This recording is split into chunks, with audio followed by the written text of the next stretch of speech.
Okay, so let's get started. So we are happy to have Moshe Babaioff as a speaker today, and he's going to tell us about the best of both worlds, fair share allocations. Moshe. Thanks, Digal. Thanks everybody for joining. So this is a joint work with Tomer Ezra and Uri Feige. Okay, so I'm going to talk about partition of indivisible goods fairly among agents without monetary transfers. So think about this example in which we have two agents and we have a set of indivisible items, in this case 4 items, and these two agents jointly own these 4 items, and they decided to split up and they need to split the items and they don't want to use money, or they cannot use money. So let's start with the simplest case in which there is only one item. How should we allocate it? So one possibility is always give the item to Panda. And this seems unfair to the cat. So the cat basically complains that she should get a fair chance of getting the item. So this deterministic allocation is not ex-ante fair. We can toss a coin and decide who will get the item, and that would be a better way to allocate a single good. Now let's assume that we have 2 items. And now we can use the previous procedure, toss a coin and give all items to one of the agents. So in this case, Panda gets both items. And again, the cat complains that she, in her opinion, she should get one of the items in every realization. So she wants ex post to also get something. And basically, mathematically, we mean that we want the randomized allocation to only be supported on allocations that are fair, also ex post. So this is called best of both world fairness. In this best of both world fairness, we want to come up with some randomized allocation that is both ex-ante fair and ex post fair. So ex-ante, before we toss the coins, say in expectation, we want to give every agent some guarantee, for example, her proportional share, so at least as much as getting all items with probability 1/n. And ex post, we want that for every realization, we'll get some guarantee, for example, envy-free up to 1 good, which means that after removing one of the items from the other agent's bundle, the agent no longer envy it. Okay, so let me be a little bit more formal about our model. We have n agents, we have m items that are indivisible, and we want to partition them without using money. And in this paper, we are assuming that valuations are additive and that the items are goods, so they have no negative values. And we want to partition to find an allocation, which is a partition of the items into n disjoint bundles, giving a bundle to each one of the agents. This is a deterministic allocation. We can also think about distributions of allocations, randomized allocation. And in the background, we also have fractional allocation. So fractional allocation treats every item as divisible and agents consider the value just by looking at expectations. We want the allocation also to be efficient. So Pareto efficiency, Pareto optimal or Pareto efficient allocations are allocations that cannot be improved for everybody. So a Pareto optimal allocation is preferred by everybody. There is no other allocation that is preferred by everybody and strictly preferred by one. And the fractionally Pareto optimal allocations are allocations that are not dominated by any fractional allocation. Okay, so we discussed proportionality. Proportional allocation gives every agent at least 1/n from her own value for the grand bundle. And allocation is proportional if the allocation gives the agent at least that value. And of course, we cannot guarantee proportionality because if we have just one item and 2 agents, one of the agents is not going to get the item. But this allocation, for example, is proportional up to 1 good. So after removing 1 good, it is proportional. And one trivial allocation that we can consider fractional allocation is giving 1/n of every item to every agent, and that allocation will be useful later. Okay, and of course, similar to fractional allocation, we have randomized allocation that are ex-ante proportional. So in expectation, you get your proportional share. And we can easily achieve this by just allocating the grant bundle to one of the agents at random. This will be ex-ante proportional, but ex post, it's not fair. Okay, so let's discuss ex post fairness. Envy-free allocation ensures that no agents envy any other agents, and it's proportional. But of course, again, it's not possible to ensure to find an envy-free allocation when items are indivisible. So a relaxation that was studied is envy-free up to one good. So after removing one of the items from the other agent bundle, there is no envy. Okay, so let's recap by looking at a very simple example with two agents, two items. The agents have identical valuations. One item is preferred, has value 1, the other has value 2. We can give half of the item to each of the agents if items were divisible. This will be proportional, envy-free, fractionally Pareto optimal, but these treat items as divisible, and we are going to assume indivisible items. We can focus on an integral allocation. For example, give agent 1 the first item, agent 2 the second item, but the second item is better. So although it has nice ex post properties, ex ante agent 1 thinks this allocation is not fair. We can give both agents to one of the agents at random. And again, this ex post is not fair. Or we can actually toss a coin to decide who picks the first item, the best item. And this will have the best of both worlds allocation. It will be proportional, envy-free, fractionally Pareto optimal. And also ex post, after removing one item, no one envy any other, and it's Pareto optimal. So this kind of best of both worlds result we are after, but in the more general case. Okay, so we are not the first to think about best of both worlds fairness. Prior papers by Freeman, Shine, Vaish, and also by Aziz presented best of both worlds results. And the results have the following flavor. They are ex-ante free, and therefore ex-ante proportional. And the support is on ex-post and free up to one good allocations. And they are based on something that we call phase for implementation, which essentially look at the fractional allocation and do some randomized rounding procedure that gives every agent in every allocation the same value up to one item. And I will discuss this more later. So if there is such a best of both worlds result, what is the problem? Why are we talking about a value-based best of both worlds results? So let me present this example. So in this example, we have n agents and we have n items, and each item has identical value of n to each one of the agents. Clearly, in this case, we need to give each one of the agents one of the items. This will be proportional, it will be envy-free, no problem. Now, assume that one of these items is actually partitioned to n items, each of value 1.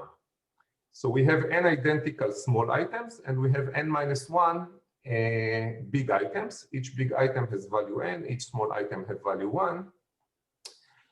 And what seems the most fair in this case is to give each of the agents an allocation of value n, just give all the small items to one of the agents, and give one big item to each one of the other agents. But it turns out that envy-free allocations envy-free up to one good allocations can look like this, and this is actually what the prior work will result with. It will give one of the small items to one agent. So red agent gets one small item, and each one of the other agents gets one of the big items and one of the small items. So the value of one agent is just 1, while all other agents get n plus 1. And say when you maximize the NAS social welfare and then look at the support of the distribution, the fractional allocation, and you look at the distribution that generates that allocation, it will be supported only on this kind of allocations. So although envy-free up to one good is satisfied, we see that there is a huge gap in the value between different agents. And we can actually modify. Moshe, if I may ask. Now, up to one good, I mean, a better requirement would be you are allowed one up to one good if you cannot do it exactly. So not to say always I can do it up to one good, but do it up to one good only if it's necessary. Does this help? You have a good counterexample to that also. So there are different relaxation to this up to one, strengthening of this envy-free up to one good. For example, there is envy-free up to any good, what's called EFX, which does not allow to remove the best item, but rather removing the worst item, which is closer to what you ask. And I'll discuss this at the end. Our approach is to guarantee each one of these agents high value, not up to one good, but rather high value. And you'll see that for this example, we will solve the problem, and for many others. So let me show you, and if you have questions later, I'll be happy to address those. Somebody started saying something. I'm not sure. No, okay, so let me continue. So we can slightly modify this example, increasing the value of one item. For each agent, we will increase the value of a small item, the ith. For agent I, we increase the value of the ith small item by epsilon, and uniformly decrease the value of every other small item, such that the total value of the small items is still n. And then if you look at any fractionally Pareto optimal allocation, it will only be supported on ex post allocations, which gives an agent value, one agent a value of at most 1 plus epsilon. So this example basically shows that if we insist on fractionally Pareto optimal allocations, then we will not be able to give every agent here about value of n. So we should remember this later when we basically say that it is impossible to achieve fractionally Pareto optimal allocations with the requirements that we are after. Okay, and of course, even after we modify these valuations, we can still give each agent a value of n just by giving all the small items to one agent, and all the other items are split between the other agents.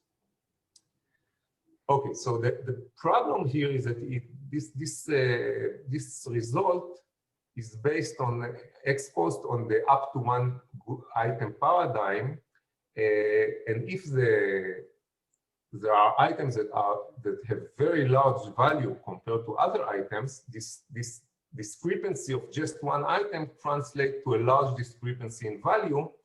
And in this work, we are actually after a best of both worlds result in which we want to guarantee some high ex post value without this pitfall of maybe losing a huge fraction of the value just by losing one of the items. And we call this a share-based approach. So we want to define a share for each one of the agents. So a share is some function of her valuation and the number of agents that basically says how much she should get or approximately get. And we want to give each agent her share or about her share in every ex post allocation. So one such share that is considered in the literature is the maximin share. So the maximin share basically asks the agents to partition the set of items to n bundles and give her the worst one of these n bundles. In a sense, you can consider that as she believes that everybody is just like her, having the same valuation. In that case, one of the agents, an agent is going to get just the maximin share and not more than that. So in the examples that we consider, if we have these n small items and the n-1 large items, the maximin share is n because the agent can partition the bundles to n bundles such that all the small items are bundled together, and then every bundle here has value n, and the max-min share is n. So we saw that the NV free allocation might give one agent just about 1, while the max-min share here is n. Okay, so let me now present our best of both worlds result. Please stop me if you have any questions about the part so far. So we present a polynomial time computable randomized allocation that gives every agent her proportional share ex ante. So in expectation, she will get her proportional share or more, and at least half of her max-min share. So in the example before, every agent should get at least n/2. And that allocation will also have this kind of up to 1 good property. It will actually be proportional up to 1 good.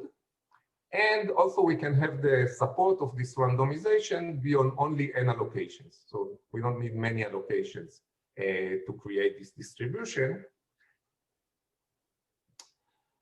And an immediate corollary is that you can get proportional allocation ex ante and also ex post not only max-min share, half of the max-min share, but also Pareto optimality, just by taking each one of the realized allocations and improving it to a Pareto optimal allocation that dominates the first. So this kind of improvement step can be done without harming the values that every agent got, and also without harming the expectation. So the expectation is also defined. And we don't know how to do this step in polynomial time, but conceptually one can do it, definitely if there are few items.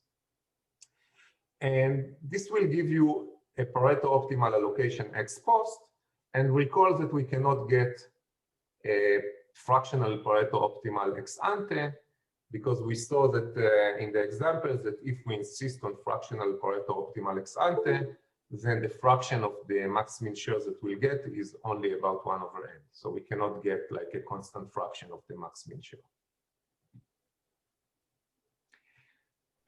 Moshe, sorry, your yes. PO is TU or NTU? With transfer, it's the sum or it's without transfers? What's the definition of Pareto optimality for you? Sorry. No transfers. No transfers. No transfers. So if it's no transfers, why is it so difficult to go from a non-Pareto to a Pareto? You just add. Okay. No, sorry. So we're talking about computational hardness here. So conceptually it's easy, but computationally it might be hard to compute. Okay. Okay. And so the best of both worlds result is the first contribution of the paper. The second contribution is that we actually suggest a new share, which we call truncated proportional share, which is at least as large as the max-min share. And we achieve this half approximation not only to the max-min share, but also to the truncated proportional share. And I will introduce this new share in a second. So this is the new share, the truncated proportional share. Okay, so let's consider the proportional share. What was the problem with the proportional share? Say that we have 2 agents and 1 item. The proportional share of every agent is half, but in every ex post allocation, one of the agents is not going to get the item. So there is only 1 item. The value of that item is larger than the proportional share. And if an agent doesn't get it, then he doesn't get anything ex post. So in a sense, it says that the proportional share is too large to be approximated in the ex post sense. And essentially, the problem comes from the fact that there is an item here that has values that is larger than the proportional share just by itself, and the agent might not get it. So the proportional share is just too large to be approximated. So what we are going to do is going to define the share, the truncated proportional share, such that no item will have values that is strictly larger than the share. So we are going to truncate the values of the items. So formally, the truncated proportional share of an agent will be the largest value, such that if we look at truncating every item at the truncated proportional share, and then after the truncation, we have a new valuation that is potentially smaller, look at the proportional share of this new valuation, then it will be equal to the truncated proportional share. Sergio, do you have a question? I'm not sure. Okay, I guess not. So clearly this truncated proportional share will be lower than the proportional share because we might only decrease values of items. And also, as we saw before, when there are less items and agents, while the proportional share is positive, the truncated proportional share is actually going to be 0. And indeed, when you have less items and agents, it doesn't actually make sense to require that every agent will get something ex post. So ex post, in some sense, any reasonable share will give 0. So I'm not sure this is completely clear. I'll try to give some intuition for this truncated proportional share by presenting an algorithm to compute it, and then I'll connect this algorithm to the definition. So here is an algorithm to compute your truncated proportional share. If no item has values that is larger than the proportional share, then the truncated proportional share just equal to the proportional share. But if there is an item that has value larger than the proportional share, then we remove this item, we remove an agent, and recompute the truncated proportional share, and that is the truncated proportional share of the instance. So intuitively, what this actually consider is the following. If there is an item that is too valuable, the value is larger than the truncated proportional share, it might be the case that I as an agent will not get it, somebody else will get it. So he will take this item and be removed from the instance, and then the rest of us will need to partition the remaining items between us, and each one of us expect to get his proportional share. So let's look at this example, at an example. Say that we have 4 agents and we have 5 items, and the agent has values 2, 3, 4, 5, and 6 for the 5 items. So the proportional share of this agent is 5, because that's the average of average value when we partition the grand bundle to 4 agents. And we see that there is an item, the item of value 6, that is larger than the proportional share. So we are going to remove that item and also decrease the number of agents to 3. So now we compute the new proportional share for this instance with 3 agents and 4 items, and it's 14 over 3. And still we have an item, the item of value 5, that is larger in values than the proportional share of this new instance. So we are going to give one agent this item and consider the proportional share with just 2 agents and 3 items, the 2, 3, and 4. And now the proportional share of these 2 agents is 4.5, and that is larger than the value of any item. So the truncated proportional share equals to 4.5. So in a sense, we can think of it as we have the original valuation. If we were to reduce the value of every item to 4.5 and look at the proportional share of the resulting instance, then it will be exactly 4.5. And you can also see that it cannot be larger than 4.5, because if we truncate the value of the 2 valuable items above 4.5, then when we look at the average, it will be larger than 4.5. So it will not be equal to t. Okay, so if you have any questions about the truncated proportional share, let me pause here. Okay. So I claim that the truncated proportional share is at least the maximin share. So let's briefly see why that is the case. So recall that the maximin share of an agent I is the highest value that she can get by partitioning the items into n bundles and getting the worst one. So let's see that if we define T to be the maximin share, then we can actually satisfy the inequalities that we defined. So if we truncated so we have n bundles, each one of them has values that is at least as large as the maximin share. So after truncating the items at the maximin share, still each one of these n bundles have value at least the maximin share. So if we look at the average of these bundles, the average when we divide to n, we get the maximin share. So you see that T should be at least the maximin share, it might be larger. So let me summarize what we know about this truncated proportional share. We know that it is at most the proportional share. It is at least the maximin share. And in the paper, we also show that the maximin share is at least about half of the truncated proportional share. So the difference between the truncated proportional share and the maximin share is at most factor 2. And why do we like this truncated proportional share? Because if we can prove an approximation to the truncated proportional share, it is also an approximation to the maximin share because it's larger. But as we saw, there is a polynomial time algorithm to compute this truncated proportional share. While it is easy to see that computing the maximin share is NP hard, even if you want to just partition a set of items between two agents, we need essentially to find the partitions that is as equal as possible, and that is known to be computationally hard. Okay, so now that we understand this truncated proportional share, we can get back to our best of both worlds results, and recall that I'm going to talk about this stronger version in which we get half of this truncated proportional share ex post, while also getting proportional share ex ante.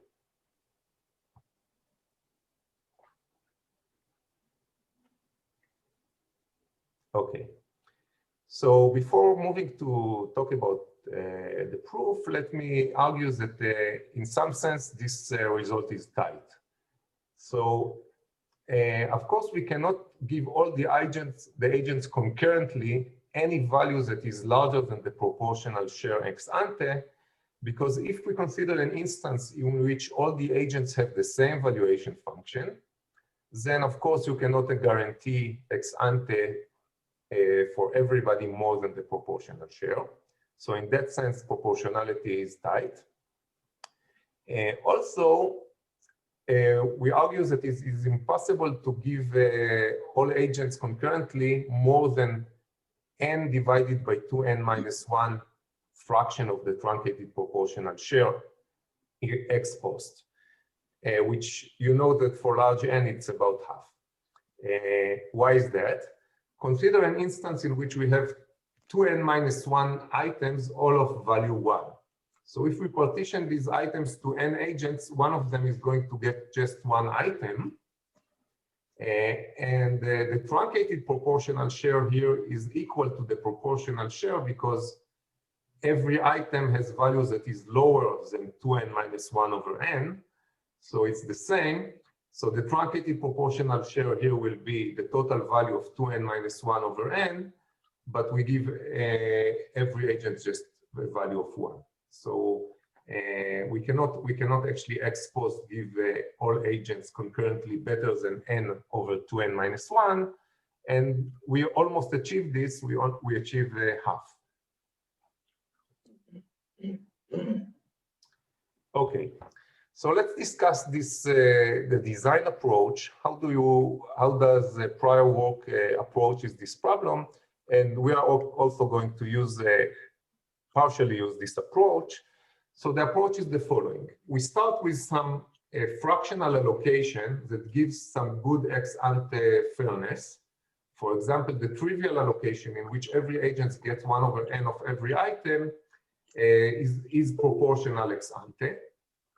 And then we want to search for a distribution over allocations that has the right expectation. So the expectation will be equal to the expectation in this ex ante allocation. And we do this by randomized rounding, basically finding a distribution over allocations that has the right expectation, and we want these allocations to be as fair as possible. Question? Okay. Okay, so how should we do this rounding? So one naive approach would be to do independent randomized rounding. So essentially, look at the fractional allocation, look at the fractions that you should get from every item, and use that as the probabilities that you get this item. And of course, this naive approach will fail to give any ex post guarantee. So if we recall this example with 2 items and 2 agents of value 1 and 2, and the allocations that gives each one of them half of the item, if we independently give each agent each item at random, then with probability 1/4, one of the agents will get both items and the other one will get nothing. So definitely ex post, it's not a good allocation. It doesn't get us a good allocation ex post. So we actually need the rounding to be a dependent rounding. And indeed, many prior work, including the 2 I've mentioned, and even earlier work, used this kind of dependent rounding. And the dependent rounding basically, instead of randomizing separately over items, it randomizes over allocations. Each one of these allocations is going to get the same as the value of as the expected value up to the value of one good. So this will give the ex post guarantee. The fact that each one of these allocations in the support will be equal to the expectation up to the value of one good. So let's discuss this kind of prior results. The first one is just using the trivial fractional allocation. Each agent gets 1/n fraction of every item. And then when you run this procedure, it will be ex-ante proportional and ex-ante envy-free. And the ex post guarantee will be proportional up to one good. So it might be that you lose one good. A stronger version is actually using the eating mechanism. So this is a result of Aziz. And the eating mechanism essentially consider the agents eating the items fractionally, starting from the highest value to the lowest value.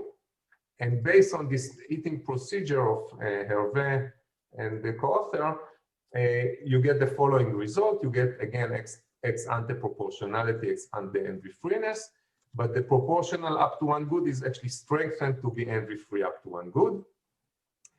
And then you can use the fractional Nash social welfare maximization allocation, and again round it, and the result of Freeman, Shah, and Baish shows that this is fractionally Pareto optimal and proportional, so very nice ex-ante properties, and you get ex post Pareto optimality and proportionality up to one good. But recall that all these results, when we run them on this example that we have discussed, will end up with one of the agents getting at most 2 of the small items. So the Nash social welfare maximization algorithm gives just 1. The other result actually might give 2 of the items, but not more. So one agent will get only like small fraction of her maximin share. Okay, so in our result, we get proportionality, and we get half of the truncated proportional share, which you recall is at least half of the maximin share.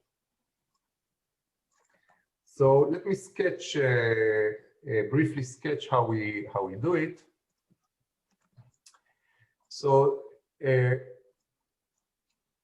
first, we need to carefully handle exceptional value items. So exceptional value items are items that have value larger than the truncated proportional share. And the reasons that we need to handle those carefully is that to make sure that ex ante, each agent will get a proportional share. It might be that all value come from these exceptional value items. So we need to make sure that each one of them get these items with high enough probability. And it is handled by a lottery. It's not a uniform lottery. It's a result of some linear program, which I will not specify. But this lottery ensures that ex ante, each agent gets his proportional share. And another nice property about it is that once we allocate these exceptional items to agents, the other agents, the agents that are not matched, still have enough value left to get their truncated proportional share ex ante. Now, once we have defined what each one of these agents get, we are going to complete this partial allocation to a matching by giving the remaining agents, which we call the step 2 agents, items that are left. We construct some unit demand valuations for these agents and compute a maximum welfare allocation using an LP. And this determines deterministically, given the result of the lottery of the first step, determines deterministically which item each one of these guys will be allocated. After that, we have some leftover items, and these leftover items are going to be fractionally allocated to ensure the following property. If we look at agents from the step 2, the agents that got matched in the second step, each one of these agents is going to get her proportional share, ignoring the exceptional value items. And this will also be at least as large as the truncated proportional share. And one needs to show that actually this is feasible to do. But once this is proven, we can use this dependent randomized rounding technique to de-randomize this fractional allocation and ensure that ex post each agent gets half of her truncated proportional share, basically because she might lose one item, and now we can bound this loss by half the truncated proportional share instead of half of the proportional share. We later show how you can reduce this. So we have large support here, still polynomial but large, and it can be reduced to size n. So let me give an example that illustrates the algorithm. It will be a simplified example just to get a sense of what's going on here. So in this example, we have 3 agents and 5 items, and the values are specified in this table. So let's focus on agent 1. The total value of agent 1 for all the items is 25, and 25 over 3 is less than 11. So we see that the item of value 11 is actually exceptional value item for agent 1. And so we can think about her truncated proportional share. So what's her truncated proportional share? We say that we can remove this item and remove one agent and recompute the proportional share for the 4 leftover items. So now we'll get 14 over 2. And now every one of the remaining items, the 4 later items, has value lower than 7. So it means that the truncated proportional share equal to that proportional share, which is 7. So agent 1 has truncated proportional share of 7. Agent 2 has the same valuation. Agent 3 has truncated proportional share equals to 8 1/3, because this is actually her proportional share, and no item here is exceptional for agent 3.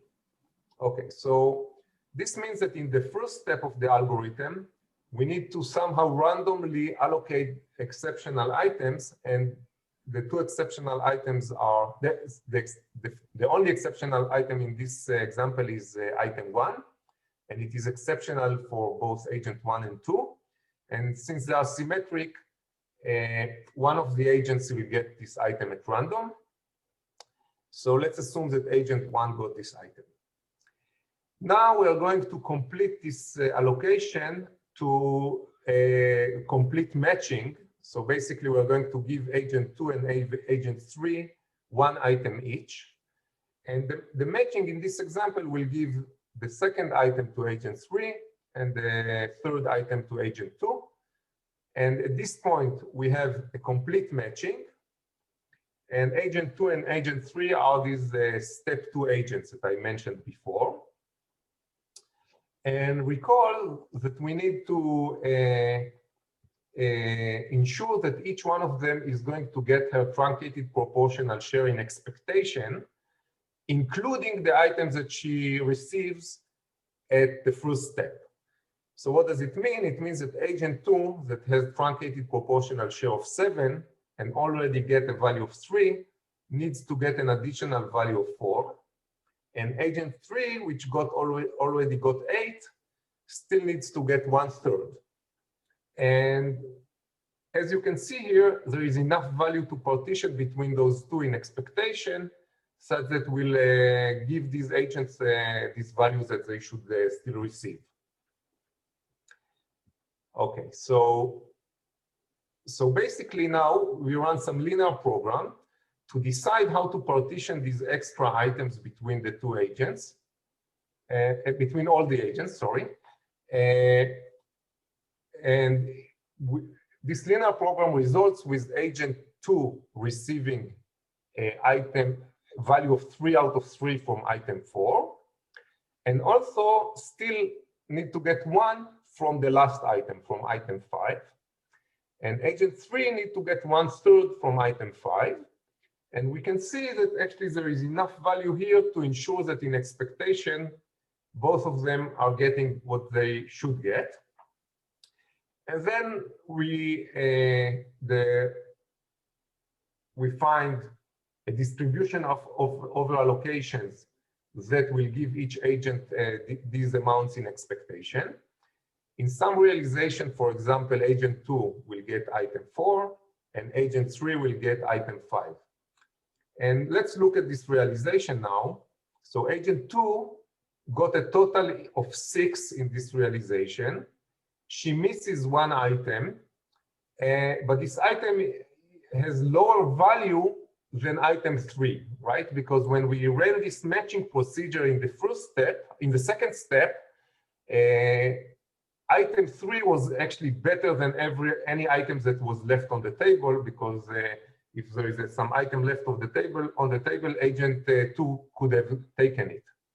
So essentially, we can argue that this rounding procedure of these leftover items is up to 1 good achieves a truncated proportional share, and therefore ensures half of the truncated proportional share ex post.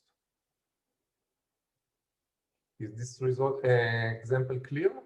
Approximately clear?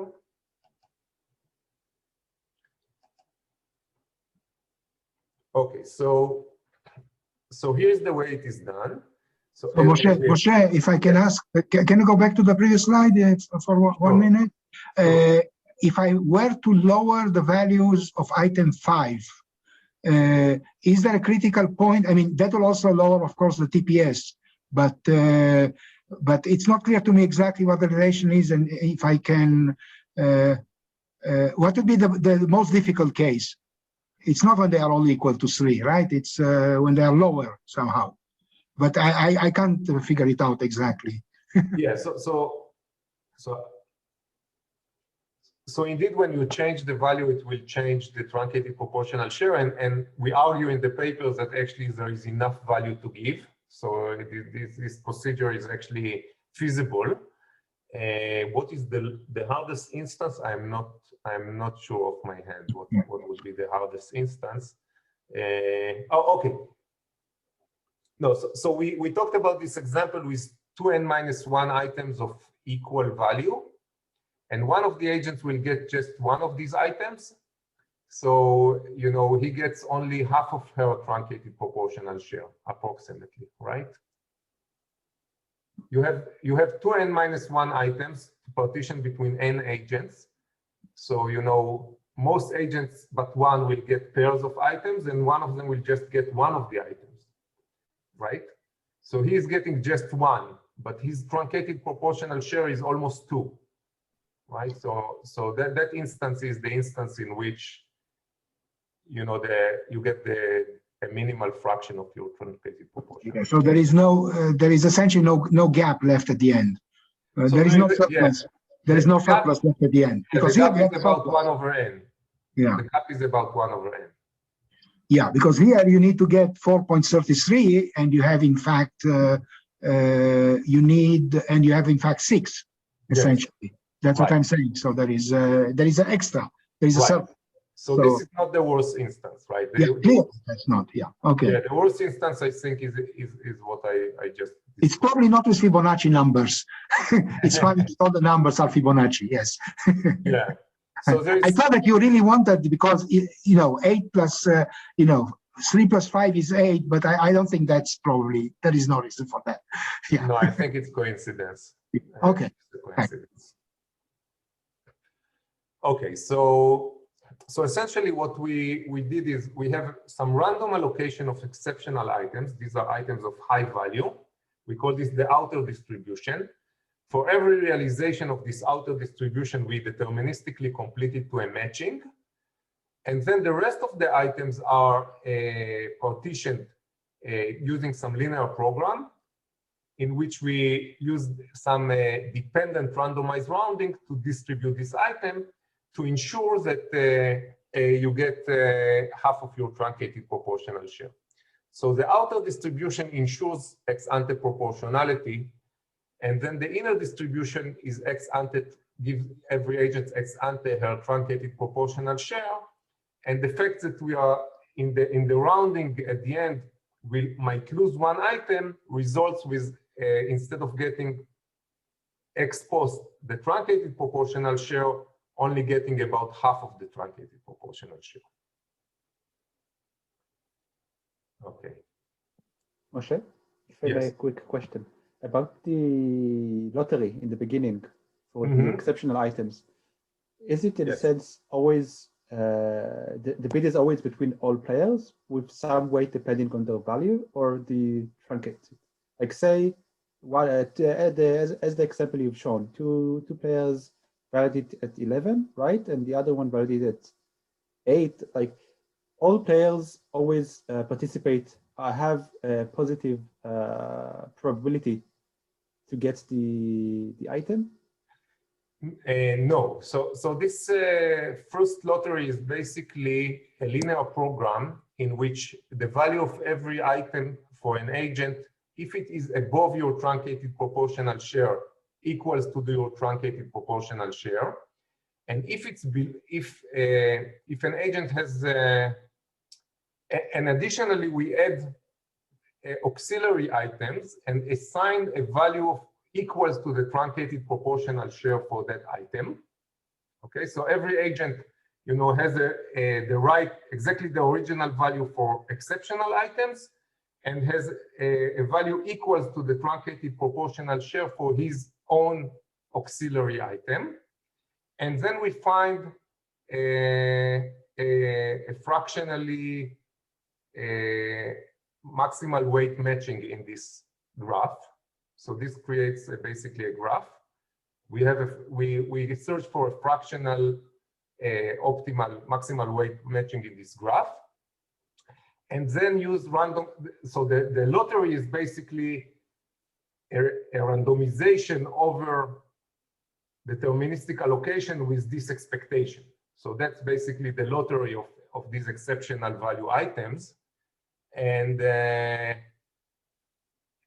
then you continue to complete the matching.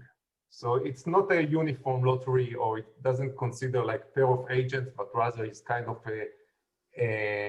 so if 8 becomes 9, so if the 8 of our agents 3 item 1 becomes 9, it's a lottery among all 3 of them, right?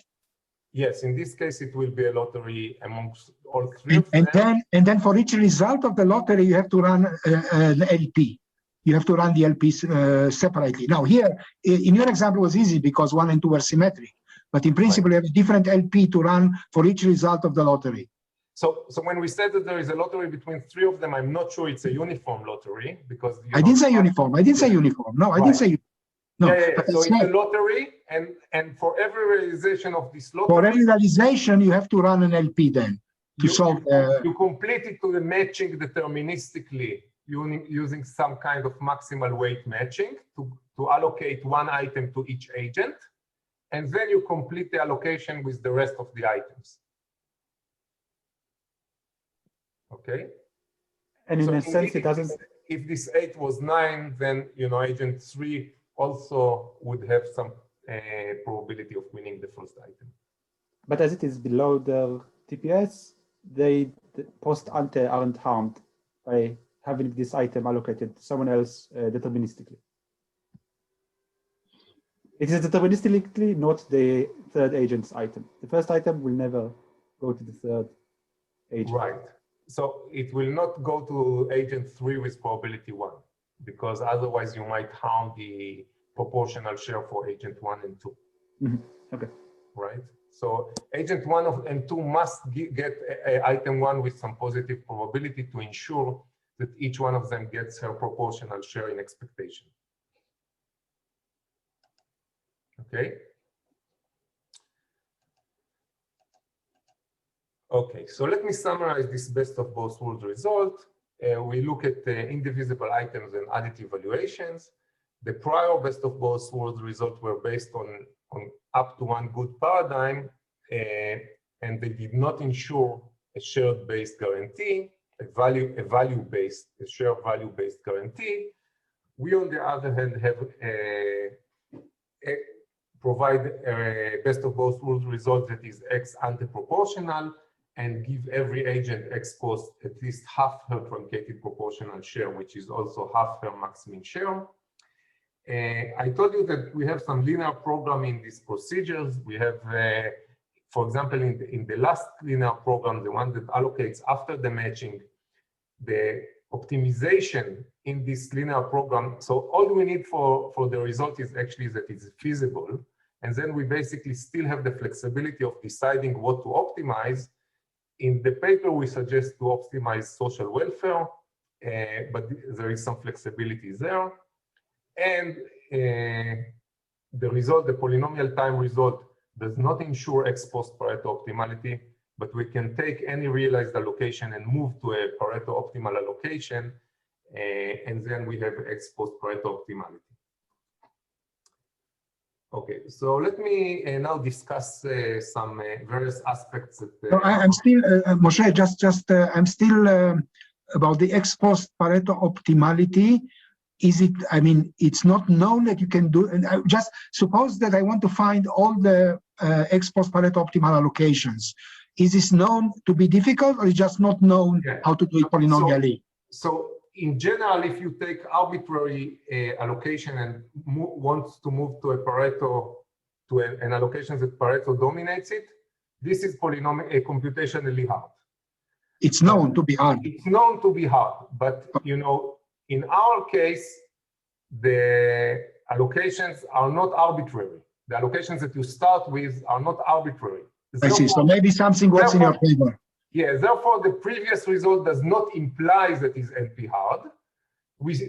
I suspect it is still NP hard, but we don't have a proof or a disproof for that yet. Okay, thanks. Okay. Okay, so the first issue I did not discuss is the issue of truthfulness. I basically assume that every agent, that the valuations are known to the mechanism. But if they are private information, one can consider asking them to report the valuations. And then there are two possible notions that one can consider. One is universal truthfulness, which basically means that we want the agent to be truthful, maximize his value ex post for every realization of the randomized mechanism. That's the strong requirement. And the weaker requirement is that only in expectation we want the agent to be truthful. So the bad news is that the first one is actually impossible. So the Amanatitis et al. Paper from 2017 basically shows that if we want Pareto optimality and we want to get more than 1/m fraction of the maximin share, this cannot be done with a universally truthful mechanism. So there is no universally truthful mechanisms that will ensure concurrently Pareto optimality, ex post Pareto optimality, and also will give larger than 1/m fraction of the maximin share to every agent. So in a sense, our result is incompatible with universal truthfulness. And it is easy to see that when we move from 2 agents to n agents, we get this order of n over m. This is like a trivial corollary. So it's still open whether there is a truthful in expectation mechanism that gives every agent a constant fraction of her maximin share ex post, even if you don't care about the ex-ante guarantee. So even if you are not after best of both world result, but rather only want a truthful mechanism that will ensure that every agent gets at least some constant fraction, say half of her maximin share ex post, nobody knows. As far as I know, this is still open. The second issue is the fairness guarantee. So we have a half approximation to the truncated proportional share, so it's almost tight. One might want to actually make it completely tight and get this n over 2n minus 1. This is, I think, only partly interesting, but maybe you can get this result by actually proving a best of both world result with EFX. So EFX is envy-free up to any good. So essentially it's saying when you remove the least valuable item from the other agent's bundle, you don't envy him anymore. And in the paper, we show that EFX implies this n over 2n minus 1 approximation to the truncated proportional share. So getting EFX would be nice. Unfortunately, there are some hurdles in getting that. So first, we show that it actually conflicts with proportionality and ex post Pareto optimality. So if you want to get EFX, you might need to actually let go of ex post Pareto optimality. And also, EFX allocations are not known to exist beyond 3 agents. So it seems like we first need to prove that they exist before actually using them in a best of both worlds result. A question, Moshe? Yes. When you say in the previous slide that EFX is incompatible with those 2, proportionality and ex post PO, you mean incompatible with the combination of the 2 or with each separately? It's the combination. With the combination. So okay. Okay. And also one caveat is that this is proven. We present a result showing this for the EFX versions that allow 0 value items. So if you disallow 0 value items, it's still not. Oh yeah, sure. That's too easy to have 0. Yeah. Okay. Yeah. So it's a very weak impossibility in a sense. Mm-hmm. Thanks. Okay, economic efficiency. So we ensured Pareto optimality. We show that fractional Pareto optimal is impossible together with getting a constant fraction of the maximin share. So as maybe relates to what Sergio asked, instead of Pareto optimality, we can consider welfare approximation. And of course, this makes sense only if values are somehow normalized. So let's assume that the value of the grand bundle is the same for all the agents. And what we show is that actually you cannot get good welfare approximation with a constant fraction of the truncated proportional share. So if you want a constant fraction of the truncated proportional share, then your welfare approximation will be as bad as about square root n. Okay, so let me summarize. So we present a new share, the truncated proportional share. We observe that the prior best of both worlds results are based on the up to one good paradigm, and therefore are not do not achieve a value-based approximation. And we present a best of both worlds results that is give these two guarantees, ex-ante proportionality, and also ex post ensure half of the truncated proportional share, which is also ensuring half of the maximin share. So thank you very much. I'll take questions.